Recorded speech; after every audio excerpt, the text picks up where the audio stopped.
வீட்டை மட்டுமல்ல, கழகத்தை நாங்கள் காப்போம்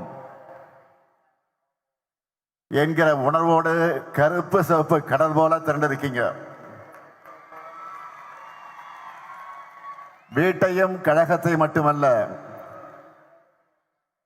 நம்ம தமிழ்நாட்டையும் ஏன் இந்திய நாட்டையும் காக்க நாங்கள் தயார். யாருக்கு துணிச்சலோடு திரண்டிருக்கீங்க. தஞ்சை மண் கம்பீரமான மண். மன்னர்களுக்கெல்லாம் மன்னரான ராஜராஜ சோழன் ஆட்சி செய்த சோழ மண் இந்த மண். கம்பீரமாக நிற்கக்கூடிய பெரிய கோயிலும் காலங்கள் கடந்தும் உறுதியாக நிற்கக்கூடிய கல்லணையும் நிலைத்து நிற்கக்கூடிய மண் இந்த தஞ்சை மண். நவீன தமிழ்நாட்டின் சிற்பியான நம் உயர்நிகர் தலைவர் முத்தமிழறிஞர் தலைவர் கலைஞரை கொடுத்த மண் இந்த மண். ஒருங்கிணைந்த தஞ்சை மாவட்டத்தில் பிறந்து காவேரி நீரை குடித்து வளர்ந்தவர் நம்முடைய தலைவர் கலைஞர். ஏன் நானும் டெல்டாக்காரன் தான். இந்த மாநாட்டை எழுச்சியோடும் உணர்ச்சியோடும் ஏற்பாடு செய்திருக்கிறார் கழகத்தினுடைய துணை பொதுச் செயலாளர், நாடாளுமன்ற குழுவினுடைய தலைவர் என்னுடைய அன்பு தங்கை கனிமொழி அவர்கள். தங்கை கனிமொழி கிட்ட ஏதாவது ஒரு பொறுப்பு ஒப்படைச்சா அதை அமைதியாகவும் சிறப்பாக செயல்படுத்தி காட்டுவாங்க என்பதற்கு இந்த மாநாடு ஒரு எடுத்துக்காட்டு. கழக பணிகளை தான் இந்த அமைதி.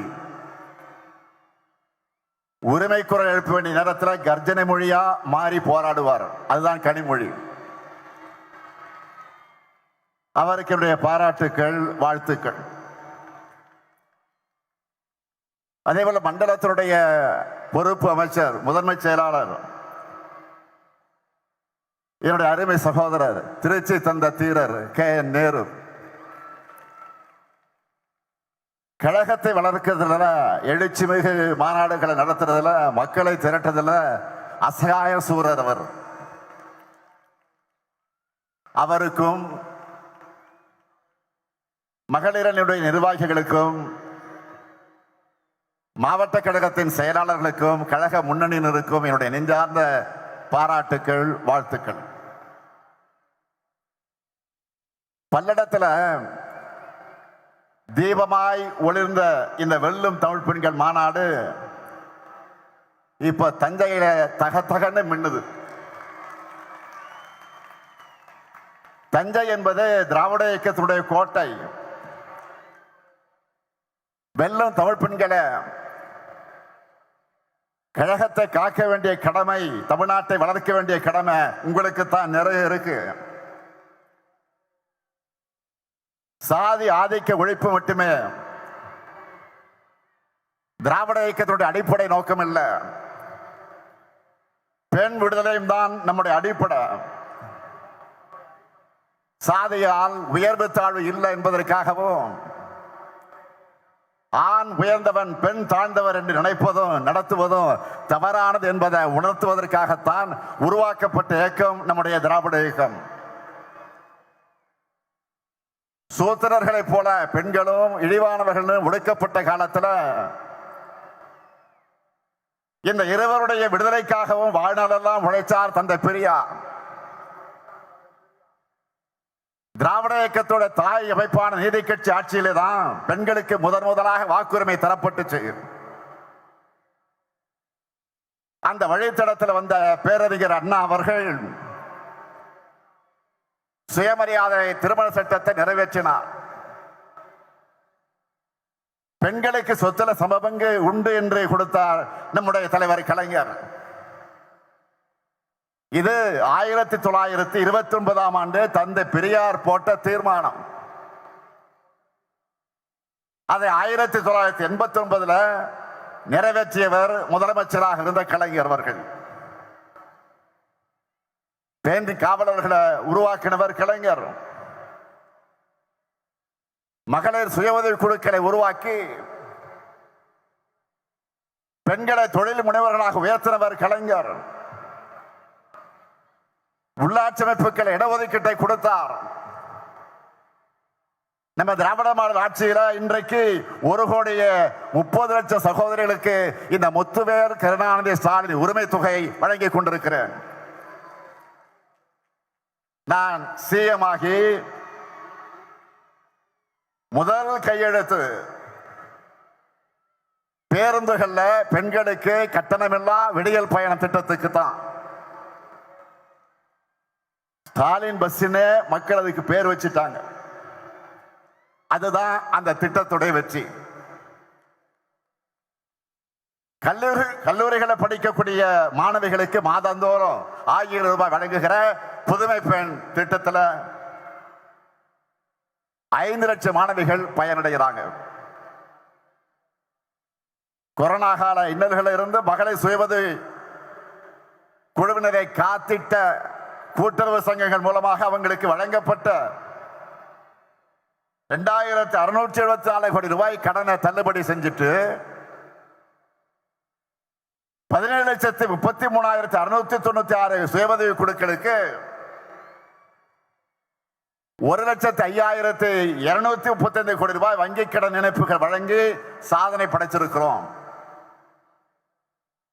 மக்களை தேடி மருத்துவ திட்டத்தில் மகளிர் சுயஉதவி குழுவினரை ஈடுபடுத்துறது மூலமா அவங்கள தன்னலமற்ற சேவைக்கு அங்கீகாரம் பெற்று தந்திருக்கிறோம். முதலமைச்சரின் காலை உணவு திட்டத்தில் சுய உதவி குழு மகளிரை பங்கு பெற செஞ்சிருக்கிறோம். பணிக்கு செல்லக்கூடிய மகளிர் பாதுகாப்பா தங்குவதற்கு தோழி விடுதிகளை திறந்திருக்கிறோம். அடுத்த இன்னும் பல மாவட்டங்கள்ல தொடர்ந்து திறக்க போகிறோம். அனைத்து மாவட்டங்களையும் பாலின வள மையங்கள் துவக்கப்பட்டிருக்கு. இந்த மையங்கள் மூலமா குழந்தை திருமணம், குழந்தை பாலியல் வன்கொடுமை மற்றும் குடும்ப வன்முறை உள்ளிட்ட பிரச்சனைகளுக்கு தீர்வு காணுகிறோம். உள்ளாட்சியில மகளிர் அதிகாரமிக்கவர்களாக வர வேண்டும் என்று 50 விழுக்காடு ஒதுக்கீடு வழங்கி இருக்கிறோம். ஜெயிச்ச பெண்கள்ல 70 விழுக்காட்டுக்கு மேற்பட்டவர்கள் சுய உதவி குழு மகளிர் தான். அதுல எனக்கு உள்ளபடியே மகிழ்ச்சி. இப்படி பெண்ணுரிமைக்கான ஆட்சியா, பெண்கள் கேட்காமலேயே அவங்களுடைய தேவைகளை நிறைவேற்றுகிற ஆட்சி தான் நம்முடைய திராவிட மாடல் ஆட்சி. நான் செல்லும் இடமெல்லாம் கூடுகிற மக்கள்ல அதிகம் இருப்பது மகளிர் தான். அது மட்டுமல்ல, அவங்க முகத்தில் தெரியக்கூடிய மகிழ்ச்சி, அதில் நான் மகிழ்ச்சி அடைகிறேன். ஆட்சியை பற்றி கேட்கும் போது ஒவ்வொருத்தரும் சொல்றாங்களே, உரிமை தொகை ரொம்ப பயனுள்ளதாக இருக்கு. தினமும் ஸ்டாலின் பஸ்ல தான் வேலைக்கு போறேன். புதுமை பெண்ல 1000 ரூபாய் வர்ற காரணத்தினால வீட்டுல காலேஜுக்கு என்ன அனுப்புறாங்க. இப்படி அவங்க சொல்லும் போது எனக்கு மனநிறைவா இருக்கு. இதுக்காகத்தான் ஆட்சிக்கு வந்தேன்னு நினைச்சு உண்மையிலே நான் பெருமையாக அடைந்து கொண்டிருக்கிறேன். இந்த 5 ஆண்டுல ஒவ்வொரு குடும்பமும் பயன்பெறக்கூடிய வகையிலே பல்வேறு நல திட்டங்களை நம்ம அரசு செயல்படுத்திக் கொண்டிருக்கிறது. இங்க குறிப்பிட்டு சொன்னார்களே, இதையெல்லாம் வீடு வீடாக போய் பரப்புரை செய்யக்கூடிய பெரிய கடமையை பெண்களான உங்களை நம்பித்தான் ஒப்படைச்சிருக்கிறேன். வீட்டோட வாசல் வரைதான் ஆண்களால போக முடியும். ஆனா நீங்க நினைச்சா ஹாலுக்கு போகலாம், கிச்சனுக்கு போகலாம். ஏன் அந்த வீட்டு பெண்மணியோட மனசுக்குள்ளேயே நுழைய முடியும். நீங்க அதுதான் மகளிருக்கு இருக்கக்கூடிய பவர். மகளிர் தான் எப்பவும் பவர் ஹவுஸ். மகளிர் குழுவினரோட பயணம் ஒவ்வொரு பாகத்திலும் பிப்ரவரி 1 முதல் மார்ச் 8 வரை மகளிர் தினம் வரை நடக்க போகுது. அதுக்கு நீங்க எல்லாம் தயாராகிட்டீங்களா? 1 பிப்ரவரி 1 8 வரை மகளிர் தினம் வரை நடக்க போகுது பிரச்சாரம். தயாராகிட்டீங்களா? கேட்கல.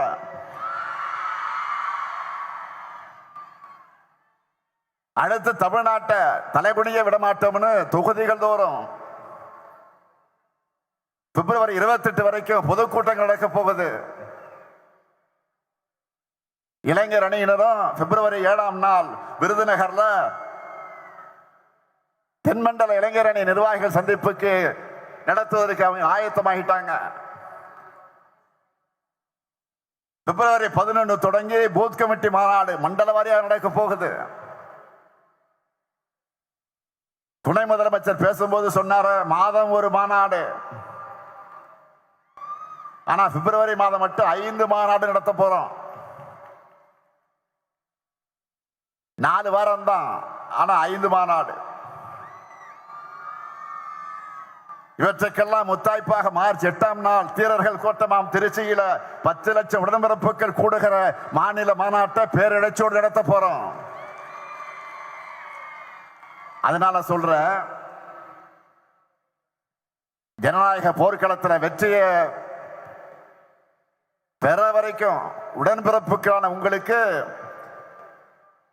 உங்களை வழிநடத்தக்கூடிய இந்த தலைமை தொண்டரான எனக்கும் ஓய்வில்லை, உறக்கமில்லை. உங்களுக்கு ஓய்வு கிடையாது. முக்கியமா மகளிர் அணியான நீங்க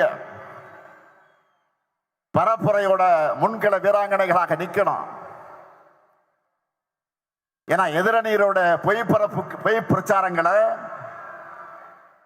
பெண்களான உங்களால தான் முறியடிக்க முடியும். வாதத்தால உங்களால தான் வெல்ல முடியும்.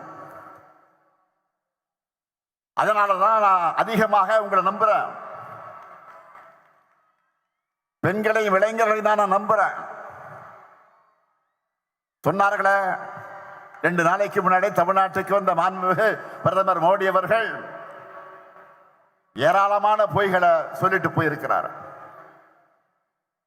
உலக வரைபடத்தில் இருக்கக்கூடிய அத்தனை நாடுகளுக்கு போயிட்டு தேர்தல் காலங்களில் இந்தியாவுக்குள்ள வருவார் நம்ம பிரதமர். இப்ப தமிழ்நாட்டுக்கு கனிமொழி சொன்ன மாதிரி தேர்தல் சீசன் இங்கே வந்தார், இனியும் வருவார். பிரதமர் வருகிறார் என்றதும் அவர்கிட்ட நான் பல கேள்விகளை முன்வச்சேன். 2 நாளைக்கு முன்னாடி வருவதற்கு 2 நாளைக்கு முன்னாடி நான் சில கேள்விகளை வச்சேன். அதை நீங்க தொலைக்காட்சியில பார்த்திருப்பீங்க, ஊடகங்களை பார்த்திருப்பீங்க, பத்திரிகையில படிச்சிருப்பீங்க. ஆனா அவர் எதற்கும் பதில் சொல்லாம வழக்கம் போல பழைய கண்டென்ட்டையே பேசிட்டு நமக்கு புது கண்டென்ட்டை கொடுத்துட்டு போயிருக்கிறார். தமிழ்நாட்டில் பெண்களுக்கு பாதுகாப்பு இல்லை என்ற ஒரு அபாண்டமான பொய்ய சொல்லிட்டு போயிருக்காரு. பெண்களான நீங்க சொல்லுங்க, தமிழ்நாட்டில் பெண்களுக்கு பாதுகாப்பு இல்லையா? தமிழ்நாட்டில் பெண்களுக்கு பாதுகாப்பு இல்லையா? எப்படி கூச்சம் இல்லாமல் போய் பேசுறார் பாருங்க. நாட்டில் இப்ப என்ன நடந்துகிட்டு இருக்கு? பாஜக ஆளக்கூடிய மாநிலங்கள்ல, குறிப்பா பாஜகவினரால் பெண்கள் படும் தொல்லைகள்னு எல்லாத்தையும் தெரிஞ்சுக்கிட்டு தமிழ்நாட்டு மேல அவதூறு பரப்ப பிளைட்ல வந்துட்டு போயிருக்கார். மாண்புமிகு பிரதமர் அவர்களை, ஆயிரக்கணக்கான பெண்கள் கூடியிருக்கக்கூடிய இந்த மாநாட்டு மேடையிலே நின்று கொண்டு நான் தலை நிமிர்ந்து சொல்லுகிறேன், இந்திய மாநிலங்களிலேயே பெண்களுக்கு பாதுகாப்பான மாநிலம் எங்க தமிழ்நாடு தான். அடிச்சு சொல்றேன். இங்கதான் அதிகமான பெண்கள் வேலைக்கு போறாங்க. அண்மையில் அவதார் என்ற குழுமம் இந்தியாவில் பெண்களுக்கான பாதுகாப்பு, ஆரோக்கியம், கல்வி முதலான சமூக காரணிகளை சிறந்து விளங்குகிற நகரங்களோட பட்டியலை வெளியிட்டு இருக்கிறாங்க. 125 நகரங்கள் கொண்ட இந்த பட்டியல்ல முதல் 25 நகரங்கள்ல சென்னை, கோவை, திருச்சி, மதுரை, சேலம், வேலூர், ஈரோடு ஆக 7 நகரங்கள் இருந்துச்சு. இதெல்லாம் உங்களுக்கு தெரியுமா? மாண்புமிகு பிரதமர் அவர்களே, மணிப்பூரை மறந்துட்டீங்களா? 2023ஆம் ஆண்டு மே மாதம் எரிய தொடங்கின மணிப்பூர்ல இதுவரைக்கும் அரசு கணக்குப்படி பாத்தீங்கன்னா 260 பேர் கொல்லப்பட்டிருக்கிறாங்க. ஒருவர் இருவர் அல்ல, 260 பேர் கொல்லப்பட்டிருக்கிறாங்க. ஆனா உண்மையான எண்ணிக்கை இன்னும் ஒரு மடங்கு இருக்கும். 3000 பேர் காயமடைஞ்சிருக்கிறாங்க. 1 லட்சம் பேருக்கு மேல மாநிலத்தை விட்டு இடம் பெயர்ந்துட்டாங்க, ஊரை விட்டே போயிட்டாங்க, மாநிலத்தை விட்டு போயிட்டாங்க. 3 ஆண்டுகளாக இயல்பு வாழ்க்கை பாதிக்கப்பட்டிருக்கு மணிப்பூர்ல. இத்தனைக்கு ஒன்றியத்தை ஆள்றது, மணிப்பூரை ஆண்டது பாஜக தான். ஆனா அவங்க டபுள் இன்ஜின் ஓட்டின டப்பா இன்ஜின் மணிப்பூர் மக்களை ஏன் காப்பாத்தல? மணிப்பூருடைய முதலமைச்சர் பிரேன் சிங் வீடு, அமைச்சர்கள் வீடு, எம்எல்ஏக்கள் வீடு, பிரேன் சிங் இன்னும் மருமகன் எம்எல்ஏவா இருக்கிறாரு, அவருடைய பெயர் இமோ சிங், அவருடைய வீடு எல்லாத்தையும் போராட்டக்காரர்கள் தாக்கி இருக்கிறாங்க, அடிமட்டமாக்கி இருக்கிறாங்க. ஆனா மணிப்பூரை ஆண்ட பாஜகவால ஏன் அமைதியை ஏற்படுத்த முடியல? இதுதான் பாஜகவுடைய லட்சணமா? மாண்புமிகு பிரதமர் அவர்களே, போய் மணிப்பூரை உத்தரப்பிரதேசம் பாருங்க. ஒட்டுமொத்த இந்தியாவுக்கு பாஜக மாநிலங்கள், அந்த 2 மாநிலங்கள் மூலமாகத்தான் போதைப் பொருட்களை பரவுதுன்னு ஆதாரங்களோட செய்தி வர்றது பத்திரிகை நீங்க படிக்கலையா? இது எல்லாத்தையும் மறைச்சிட்டு அமைதியான தமிழ்நாட்டு மேல அவதூறு பரப்பாதீங்க. அடுத்த ஊடகங்கள் மூலமா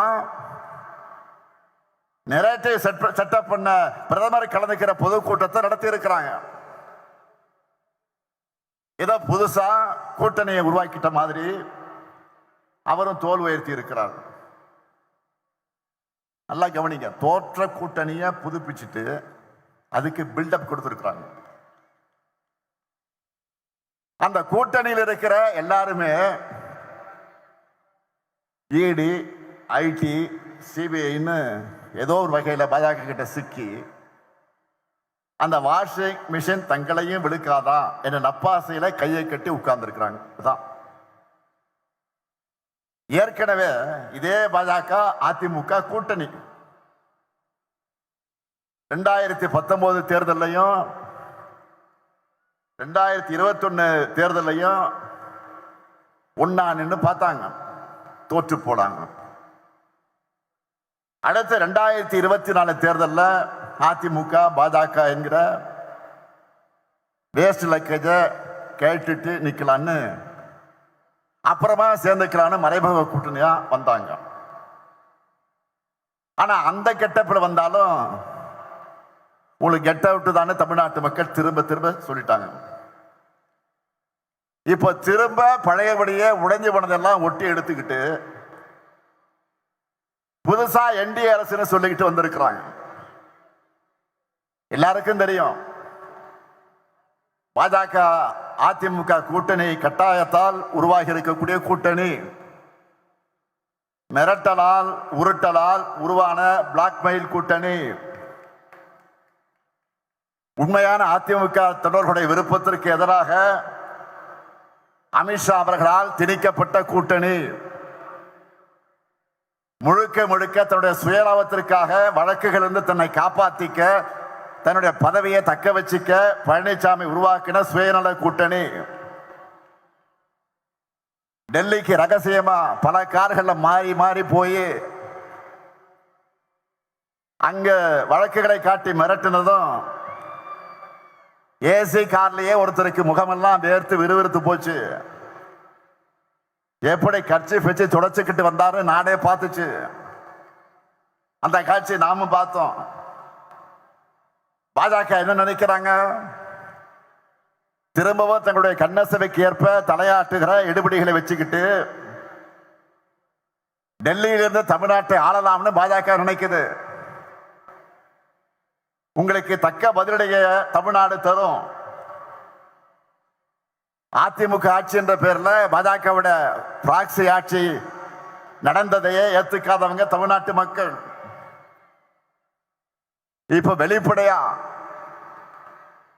பாஜக அரசுனே சொல்லிட்டு வந்தா உங்களை எங்களோட எல்லைக்குள்ளேயே அனுமதிக்க மாட்டோம். நடக்க போற தேர்தல் என்டிஏ வெர்சஸ் மதசார்பற்ற முற்போக்கு கூட்டணி கிடையாது. NDA versus Tamil Nadu. மறந்துடாதீங்க. தமிழ்நாடு என்றாலே தமிழ்நாட்டு மக்களுக்காக உண்மையா உழைக்கிற, நாடே திரும்பி பார்க்கக்கூடிய செயல் திட்டங்களை செயல்படுத்துற, தலை நிமிர்ந்து தன்மானத்தோடு போராடுகிற திமுக தான். எனவே மதச்சார்பற்ற முற்போக்கு கூட்டணிக்கு மீண்டும் வெற்றியை வழங்க மக்கள் தயாராகிட்டாங்க. பெண்கள், மாணவர்கள், வணிகர்கள், உழவர் பெருமக்கள், விவசாய தொழிலாளர்கள், நெசவாளர்கள், தொழில் முனைவோர், ஏழை எளியோர், அரசு ஊழியர்கள், ஆசிரியர்கள் எல்லாருக்கும் நம்மை நன்றாக புரிந்து கொண்டு நமக்கு ஆதரவை தொடர்ந்து தந்து கொண்டிருக்கிறார்கள். அவங்களுடைய நன்மதிப்பை, நம்பிக்கை நாம் பெற்றிருக்கிறோம். நான் என்னை விட அதிகமாக நம்புறது நம்முடைய தமிழ்நாட்டு மக்களைத்தான். எனவே என் மீது நம்பிக்கை வைத்திருக்கக்கூடிய மக்களை நாம் தொடர்ந்து சந்திச்சுக்கிட்டே இருக்கணும். என்றைக்கு எப்போதுமே மக்கள் கூடவே இருக்கணும். இதுதான் உங்களுடைய சகோதரனாக இருக்கக்கூடிய இந்த முத்துவேல் கருணாநிதி ஸ்டாலினுடைய வேண்டுகோள். எனவே அதற்கான பரப்புரை ஈடுபட வெல்லும் தமிழ் பெண்களை புறப்படுங்கள். மீண்டும் இந்த ஸ்டாலின் ஆட்சி, கழக ஆட்சி, திராவிட மாடல் ஆட்சி அமைய ஓய்வை மறந்து உழையுங்கள், உழையுங்கள். வெல்வோம் ஒன்றாக, வெல்வோம் ஒன்றாக. நன்றி, வணக்கம்.